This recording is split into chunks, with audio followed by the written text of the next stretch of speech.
Jadi di dalam video ini gue akan sampaikan yang pertama tentang berapa sih jumlah soal yang akan diujikan di SKD CPNS tahun 2021 ini. Halo guys, berjumpa lagi dengan gue Kikoto. Sekarang gue pengen ngajakin kalian buat bahas satu topik yang penting banget buat kalian yang lagi mau mengikuti tes CPNS tahun 2021 ini.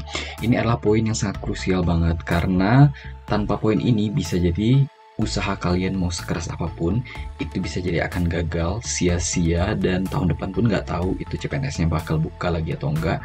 Sehingga kalian menurut gua harus tonton video ini sampai habis karena ini menurut gua ini penting banget dan ini adalah poin yang pertama dan selalu gua perhatikan pada saat gua tes CPNS. Jadi langsung aja kita sebenarnya ingin membahas tentang ambang batas nilai atau passing grade tes kemampuan dasar dan tes kemampuan bidang di CPNS tahun 2021. Jadi passing grade ini baru aja dirilis oleh Kementerian Pendayagunaan Aparatur Negara dan Reformasi Birokrasi, dan ini menurut gua kalian harus banget perhatiin karena passing grade ini sangat menentukan. Karena seperti kalian tahu di TKD itu misalnya itu kan ada 3 tes ya. Ada tes wawasan kebangsaan, tes intelijensia umum, dan tes karakteristik pribadi.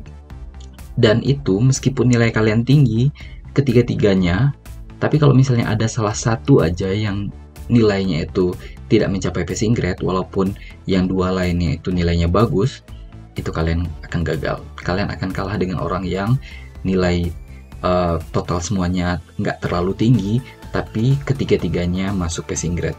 Dan passing grade di tahun 2021 ini ada beberapa perubahan sangat kritis, berubah sekali dibandingkan CPNS tahun-tahun sebelumnya. Jadi silahkan kalian tonton video ini sampai habis.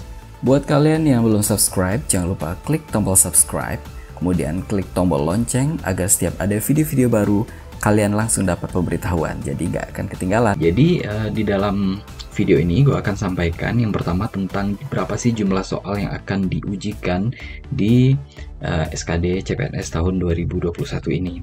Total soalnya berapa kayak gitu. Kemudian gue juga akan membahas tentang kisi-kisi tes wawasan kebangsaan. Jadi materi-materi apa aja sih yang akan keluar di tes wawasan kebangsaan, karena yang tahun sekarang sama yang CPNS tahun sebelumnya itu banyak sekali perubahan. Jadi mungkin ada beberapa hal yang udah nggak perlu lagi kalian pelajari, dan ada juga beberapa hal yang harus kalian pelajari yang mungkin nggak akan update lagi kalau misalnya kalian pakai kisi-kisi tahun lalu atau mungkin bulan lalu. Kemudian kisi-kisi tentang tes intelijensia umum begitu juga. Kita akan bahas tentang poin-poin apa aja yang perlu kalian jadi perhatian dan harus dipelajari sungguh-sungguh dan harus kalian kuasai tentunya. Kemudian yang keempat, kisi-kisi tentang tes karakteristik pribadi, tentang apa-apa aja yang harus kalian pertajam sehingga pada saat menjawab soal-soal TKP yang konon katanya tahun ini soalnya semakin susah, semua jawabannya itu terlihat benar. Kalau misalnya tahun-tahun sebelumnya itu jawabannya kelihatanlah satu atau dua gitu yang kelihatan paling mencolok bagus gitu. Tapi di sini semuanya kelihatan bagus dan semuanya kelihatan benar, dan itu kalian benar-benar harus hati-hati banget karena kisi-kisinya akan gue sampaikan setelah ini. Kemudian tentang waktu pengerjaannya, karena jumlah soalnya berubah, kisi-kisinya berubah, tentu waktu pengerjaannya juga berubah. Ini menjadi sangat kritis juga karena waktu di tes CPNS itu nggak ada toleransi karena memang sistemnya juga sistem online ya. Jadi pada saat waktunya selesai ya sudah, itu akan di-cut langsung. Berapa yang kalian jawab, ya sudah segitulah skor kalian. Dan yang terakhir ini adalah yang paling penting, yaitu masalah passing grade. Passing grade yang sering kali gue ulang-ulang dari awal video tadi, bahwa passing grade ini adalah yang menentukan kelulusan kalian tahun ini. Mau sebagus apapun nilai kalian, tapi kalau ada satu hal yang kalian gak perhatikan di antara 3 tes itu, kalian akan gagal. Nah sekarang kita langsung aja, tanpa berpanjang-panjang, kita langsung aja ke masalah berapa sih jumlah soalnya yang akan diujikan. Nah ini jumlah soal yang akan diujikan untuk tes CPNS tahun 2021 ini akan berbeda dibandingkan tahun sebelumnya. Kalau tahun sebelumnya jumlah soalnya itu ada 90 butir soal total, sedangkan di tahun 2021 ini jumlah soalnya akan bertambah sebanyak 20 buah soal. Untuk TWK itu 30 butir soal. Jadi ada 30 butir soal, kemudian tes intelijensia umum itu 35 butir soal, dan TKP 45 butir soal. Jadi totalnya ada 110 butir soal. Nah, bobot penilaiannya kayak gimana? Nah, bobot penilaiannya itu adalah kalau misalnya kalian benar, kalian akan mendapatkan nilai 5. Kalau misalnya kalian salah, itu akan mendapat nilai 0. Begitu juga untuk TIU, jadi kalau misalnya kalian benar, kalian dapat skornya 5. Kalau misalnya kalian salah, maka kalian dapat nilai 0. Nah, kalau untuk TKP itu tidak ada nilai absolut, artinya nggak ada nilai benarnya berapa, nilai salahnya berapa, enggak. Tapi di TKP ini kalian akan dikasih gradasi nilai. Jadi opsinya itu kan ada 5 ya, jadi A sampai E. Jadi kalau misalnya kalian pilih salah satu yang paling bagus, itu nilainya 5, di bawah itu ada 4, 3, 2, dan kalau misalnya kalian jawab yang paling jelek, itu kalian tetap dapat nilai 1. Dan kalau misalnya kalian nggak jawab, itu akan dapat nilai 0. Nah, nilai tertinggi dari setiap subseksi ini untuk TWK itu 150, jadi tinggal kalian kali aja, 5 kali 30 itu 150 untuk skornya. Jadi kalau misalnya kalian betul 30 buah soal, berarti kalian dapat skor 150. Kemudian tes intelijensia umum, kalian akan dapat skor tertinggi 175, jadi 5 kali 35. Kemudian TKP ada 225. Jadi nilai tertingginya 5 dikali 45, totalnya 225 untuk TKP. Nah, total keseluruhan nilai untuk TWK, TIU, dan TKP kalau misalnya kalian benar, itu kalian akan dapat skor 550. Cuman sepanjang yang gue tahu sih memang belum ada sih yang sampai skor setinggi itu, tapi siapapun bisa mencapai itu kalau misalnya kalian sudah tahu tips dan trik yang akan gue sampaikan setelah ini. Nah, kita beranjak ke masalah materi apa aja yang diujikan di TWK ini. TWK ini benar-benar berubah 180 derajat. Ya mungkin nggak usah 150 deh, 160 derajat deh perubahannya itu dibandingkan tahun sebelumnya. Dan ini memang harus jadi perhatian kalian banget. Ada 5 poin utama yang akan diujikan di dalam TWK, dan ini harus kalian pegang baik-baik. Yang pertama, masalah nasionalisme. Jadi mampu mewujudkan kepentingan nasional melalui cita-cita dan tujuan yang sama dengan tetap mempertahankan identitas nasional. Jadi kalian akan ditanya tentang nasionalisme. Nah, nasionalisme di sini artinya kalian ya akan diuji tentang pendapat kalian, mungkin tentang rasa-rasa nasionalisme kalian, kemudian tentang sejarah-sejarah yang berhubungan dengan Indonesia. Kemudian juga poin yang kedua yang akan diujikan dalam TWK itu adalah masalah integritas. Jadi di sini kalian diminta untuk akan mampu menjunjung tinggi kejujuran, ketangguhan, komitmen, dan konsistensi sebagai satu kesatuan sikap untuk mencapai tujuan nasional. Nah, kemudian untuk yang poin ketiga yaitu bela negara, itu kalian diuji mampu berperan aktif dalam mempertahankan eksistensi bangsa dan negara. Kemudian poin yang keempat adalah pilar negara, mampu membentuk karakter positif melalui pemahaman dan pengamalan nilai-nilai dalam Pancasila, UUD 45, Negara Kesatuan Republik Indonesia, dan Bhinneka Tunggal Ika. Nah, yang di poin 4 ini kalian akan banyak ditanya tentang Undang-Undang Dasar, pasal-pasal tentang sejarah pembentukan Pancasila, kemudian juga tentang semboyan-semboyan negara kita, Bhinneka Tunggal Ika, juga tentang Negara Kesatuan Republik Indonesia, termasuk sejarah pembentukan negara. Kemudian yang poin yang kelima, masalah bahasa Indonesia. Jadi kalian akan diuji tentang kemampuan menggunakan bahasa Indonesia sebagai bahasa persatuan yang sangat penting kedudukannya dalam kehidupan bermasyarakat, berbangsa, dan bernegara. Nah, yang poin kelima ini adalah poin yang belum ada di CPNS tahun sebelumnya. Ini kalian akan diuji tentang tata bahasa Indonesia kalian. Jadi kalian udah mulai sekarang belajar tentang SPOK, kalian belajar tentang penggunaan kata-kata atau kalimat-kalimat yang baku yang sesuai dengan KBBI, kemudian bagaimana kalian mengutarakan pengucapan dan pelafalan suatu kata atau suatu kalimat dengan benar, itu harus kalian kuasai di poin TWK ini. Dan masalah bela negara dan integritas itu kalian, saran gue tetap pelajari tentang sejarah-sejarah Indonesia yang lainnya, misalnya sejarah tentang perjuangan kemerdekaan di beberapa daerah, misalnya perjuangan pahlawan, misalnya dalam membela kemerdekaan Indonesia pasca proklamasi kemerdekaan tahun 17 Agustus 1945. Itu kalian pelajari juga.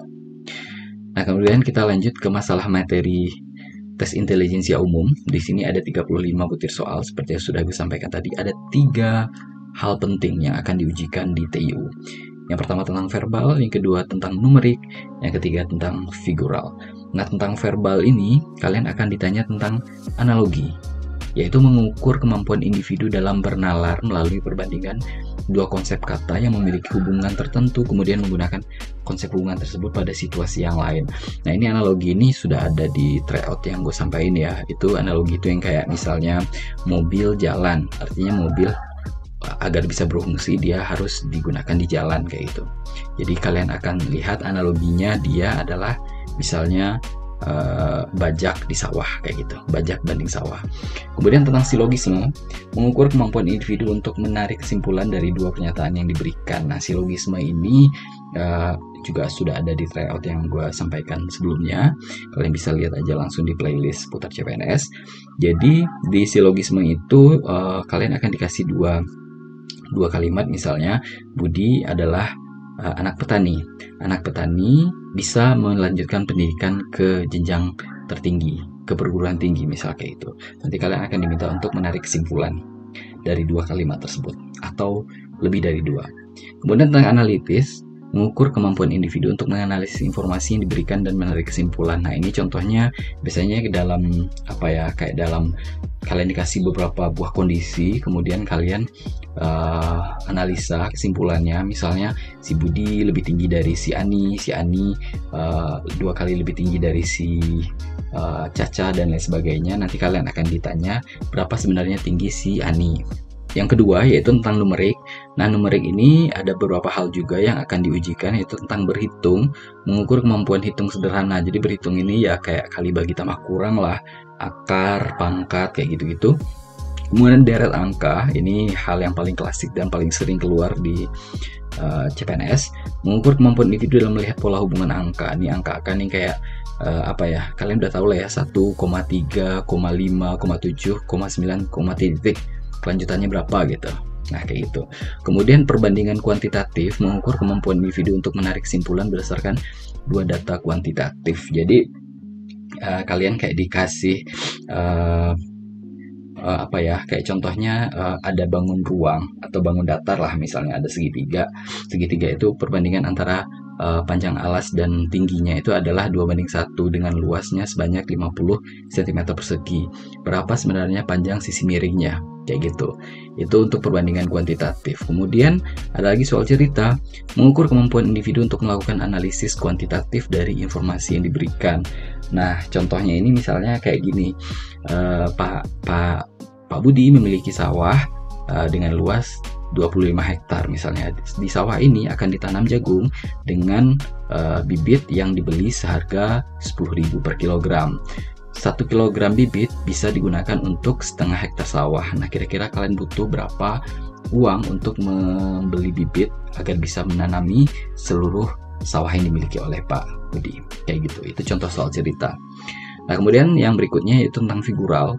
Figural ini seperti namanya figur atau feature, itu dalam bahasa Inggris, artinya tentang gambar-gambar kayak gitu. Nah, yang pertama tentang analogi, mengukur kemampuan individu dalam bernalar melalui perbandingan dua gambar yang memiliki hubungan tertentu, kemudian menggunakan konsep hubungan tersebut pada situasi lain. Jadi kayak kalian dikasih dua buah gambar, cuman dua biasanya, itu dua gambar itu kayak ada satu keterkaitannya kayak. Nah, nanti selanjutnya akan dikasih satu gambar lagi. Nanti kalian akan ditanya hubungan gambar yang satu ini, pilihannya gambar yang mana gitu. Ada 5 pilihan misalnya. Kalau misalnya kalian melihat pola yang ada di dua gambar sebelumnya, kayak gitu. Nah, kemudian ketidaksamaan, mengukur kemampuan individu untuk melihat perbedaan beberapa gambar. Nah, jadi ini contohnya kalian dikasih 5 gambar. Nanti kalian akan diminta manakah gambar yang berbeda, yang beda sendiri kayak gitu. Itu akan ditanya. Kemudian juga tentang serial, mengukur kemampuan individu dalam melihat pola hubungan dalam bentuk gambar. Nah, ini juga yang cukup sering, juga sudah ada di tryout sebelumnya. Kalian akan dikasih banyak gambar. Misalnya baris pertama ada 3 gambar dengan pola yang misalnya searah jarum jam gitu, 180 derajat muternya searah jarum jam. Gambar kedua kayak gitu juga ada 3 gambar gitu di baris kedua. Kemudian di baris ketiga ada 2 gambar. Kalian diminta gambar ketiga kira-kira kayak gimana. Ya udah, kalian pakai pola yang ada di atas. Kayak gitu, itu yang untuk serial. Kemudian kita lanjut ke masalah materi soal TKP. Jadi TKP ini tes karakteristik pribadi, ini menurut gue yang tricky banget karena gue sudah lihat beberapa bocoran soalnya, bahwa di TKP ini nanti pertanyaannya itu akan sama persis dan kalian akan kebingungan sendiri, dan ini jauh berbeda dengan yang tahun-tahun sebelumnya. Kalau tahun-tahun sebelumnya itu gampang banget dilihat, oh ini kayaknya inilah jawaban yang paling benarnya. Tapi kalau yang tahun sekarang itu TKP-nya susah, jadi kalian harus benar-benar hati-hati banget karena semua jawaban itu terlihat sama dan benar. Nah, poinnya ada berapa? Ada 6 yang perlu kalian pelajari. Yang pertama tentang pelayanan publik.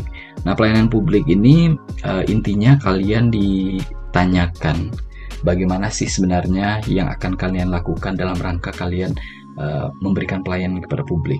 Karena sebagai seorang PNS nanti kalian pasti akan berhadapan dengan publik dan kalian akan diminta memberikan kinerja terbaik kalian kepada publik. Nanti kalian akan diberikan beberapa opsi, misalnya 5 opsi tentang tindakan yang menunjukkan pelayanan publik. Kalian harus pilih satu jawaban yang paling benar. Kemudian tentang jejaring kerja. Nah, jejaring kerja ini tentang membangun dan membina hubungan kerjasama dan berbagi informasi. Nah, ini tentang bagaimana kalian membina hubungan dengan teman kalian di kantor atau dengan atasan kayak gitu. Itu juga kalian akan dikasihin kasus dan kalian akan ditanya pendapat kalian ketika misalnya ada teman kalian yang malas-malasan kerja, maka kalian akan diminta pendapatnya apa yang akan kalian lakukan untuk kalau kalian melihat hal tersebut. Kemudian sosial budaya, yaitu mampu beradaptasi dan bekerjasama secara efektif dalam masyarakat majemuk, terdiri atas beragam agama, suku, budaya, dan sebagainya. Nah, sosial budaya ini lebih ke hubungan kalian di masyarakat. Kalau jejaring kerja itu adalah hubungan kalian di dunia kerja, kalau di sosial budaya ini adalah hubungan kalian dengan masyarakat. Misalnya ada tetangga kalian yang mengalami kemalangan. Kebetulan tetangga ini adalah seorang mantan pengedar narkoba. Apa yang akan kalian lakukan? Nah, itu pasti akan ditanya. Kemudian tentang TIK, yaitu mampu memanfaatkan teknologi informasi secara efektif untuk meningkatkan kinerja. Nah, ini terkait dengan bagaimana kalian menggunakan IT secara bijaksana. Jadi, kalian sebagai seorang PNS, bagaimana kalian gunakan IT untuk menunjang kinerja kalian. Nanti kalian juga akan ditanyakan suatu kasus, nanti kalian diminta bagaimana menggunakan sistem IT yang bijak. Misalnya menggunakan internet kantor, misalnya kalian dikasih akses tapi kalian menggunakannya di rumah. Bagaimana yang akan kalian lakukan untuk akses tersebut? Kemudian yang poin yang kelima itu profesionalisme, yaitu mampu melaksanakan tugas dan fungsi sesuai dengan tuntutan jabatan. Nah, ini lebih ke pribadi kalian. Misalnya kalian sebagai seorang PNS yang bertugas sebagai petugas pajak. Nah, kalian akan ditanya bagaimana profesionalisme kalian ketika kalian berhadapan dengan wajib pajak yang itu adalah penunggak pajak dan dia adalah mantan guru kalian waktu SD dan guru kalian tuh baik banget waktu SD. Gimana kalian menunjukkan profesionalisme kalian menghadapi hal tersebut? Kemudian yang keenam, ini adalah yang paling baru di TKP, yaitu anti-radikalisme. Jadi anti-radikalisme ini intinya tentang bagaimana sikap kalian menyikapi isu-isu radikalisme yang ada di masyarakat sekarang. Sekarang kita mungkin udah banyak sekali tentang masalah perundungan misalnya, atau pengumuman di tempat ibadah, atau penusukan ulama misalnya, dan lain-lain sebagainya. Nah, itu kan bentuk radikalisme dan bentuknya masih banyak lagi. Tindakan separatisme itu juga masuk ke radikalisme. Misalnya kalian juga ada demonstrasi berujung anarkis misalnya, kayak penyerangan pribadi di media sosial, itu akan diujikan di anti-radikalisme. Nanti kalian akan dikasih kasus dan kalian akan diminta untuk menjawab bagaimana tindakan kalian untuk menunjukkan bahwa kalian orang yang anti-radikalisme. Ini juga tricky banget, kalian harus rajin-rajin latihan dan coba ikutin terus tryout yang akan gue sampaikan di playlist seputar CPNS. Nah, kemudian waktu pengerjaannya itu ada 100 menit. Jadi memang agak sedikit nambah ya, cuman nambahnya tuh dikit banget. Jadi kalau misalnya tahun-tahun sebelumnya kalian dikasih 90 menit untuk mengerjakan 100 soal. Nah, untuk tahun 2021 ini kalian hanya dikasih 100 menit untuk mengerjakan 110 soal. Artinya tuh satu soal nggak nyampe 1 menit. Jadi kalian harus benar-benar latihan yang giat dan tonton tryout yang akan gue sampaikan di playlist seputar CPNS. Penyandang disabilitas karena memang perlakuannya agak berbeda sedikit. Nah, waktu pelaksanaannya itu ditambah 30 menit, yaitu jadi 130 menit. Tapi itu untuk hanya penyandang disabilitas. Tapi kalau untuk yang lainnya, mau umum ataupun putra putri Papua ataupun misalnya untuk formasi cum laude, itu semuanya sama 100 menit. Nah, setelah ini kita akan membahas tentang hal yang paling ditunggu-tunggu, yaitu tentang ambang batas atau passing grade CPNS tahun 2021. Nah, ini adalah ambang batasnya yang harus benar-benar kalian perhatikan. Jadi yang nomor 1 kita langsung aja lihat penetapan kebutuhan umum, artinya ini formasi umum ya. Kalau misalnya kalian masuk ke formasi umum, nah kalian diberikan ambang batas untuk ketiganya. Jadi TWK-nya minimal 65, TIU-nya minimal 80, TKP-nya minimal 166. Kalau salah satu dari ini, yang 3 ini, tidak tercapai, meskipun kalian di TIU dan TKP-nya misalnya tinggi banget, tapi TWK-nya nggak nyampe 65, itu kalian otomatis gagal. Kayak gitu. Berapapun nilai kalian. Jadi misalnya kalian dapat nilai berapa misalnya? 400 misalnya. Tapi 400 itu ternyata TWK-nya nggak nyampe 65. Atau TIU-nya nggak sampai 80. Atau TKP-nya nggak nyampe 166. 164 deh misalnya. Itu nggak lulus. Gitu. Nah, sementara untuk yang formasi lain seperti disabilitas, cum laude, diaspora, putra putri Papua, dokter, kemudian juga ABK, rescuer dan pengamat gunung api, itu kalian cuman dikasih ambang batas itu cuman TIU aja. Jadi TWK dan TKP-nya bebas. Kayak gitu ya.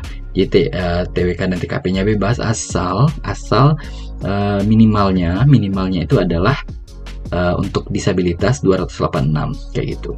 Jadi misalnya gini, TIU-nya kalian nyampe 60, tapi TWK dan TKP-nya tuh nggak imbang, nggak apa-apa. Nggak imbang asalkan totalnya adalah 286 kayak gitu. Begitu juga yang cum laude. Cum laude misalnya TIU kalian 84 misalnya.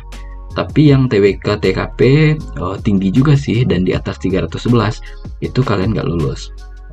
Kayak gitu ya, karena dia ada syarat minimal TIU-nya 85. Nah, kalau TIU-nya sudah 85 ke atas, 85, 86, 87 dan seterusnya, kalau TWK-nya itu kecil atau TWK-nya tinggi dan TKP-nya kecil, tapi jumlahnya adalah 311 ke atas, itu kalian lulus. Kayak gitu ya. Jadi begitu juga yang untuk diaspora, putra putri Papua, dokter dan lain sebagainya. Jadi ini ambang batas, kalian screenshot aja, dan ini menurut gue sangat penting banget untuk kalian perhatikan. Jangan sampai kalian gagal untuk tahun ini, karena CPNS itu setiap tahun, semakin hari semakin tahun itu jumlah pelamarnya semakin banyak dan peluang lulusnya juga semakin kecil. Dan kalian harus ingat juga bahwa CPNS itu tidak pasti setiap tahun dibuka. Jadi kalian harus benar-benar hati-hati, jangan sampai kalian gagal di tahun ini, tahun depan itu nggak buka, atau malah moratorium 5 tahun yang akan datang gitu. Jadi tahun depannya lagi sampai 5 tahun ke depan itu moratorium, gitu. Jangan sampai. Jadi kalian harus maksimalin usaha kalian dengan cara sering latihan, dan jangan lupa tonton tryout yang ada di channel gua yang akan gue sampaikan di playlist seputar CPNS. Nanti ada sekitar 6 kali tryout untuk masing-masing wawasan. Jadi TWK ada 6, TIU ada 6, TKP ada 6, sampai tes CPNS tahun 2021 ini selesai. Jadi mungkin itu dulu dari gua. Kalau misalnya kalian suka, jangan lupa klik like, jangan lupa juga di subscribe untuk dapat video-video yang menarik lainnya, dan jangan lupa di share dan bagikan ke teman-teman kalian. Dan see you next time. Selamat ujian dan have a nice day. Bye bye.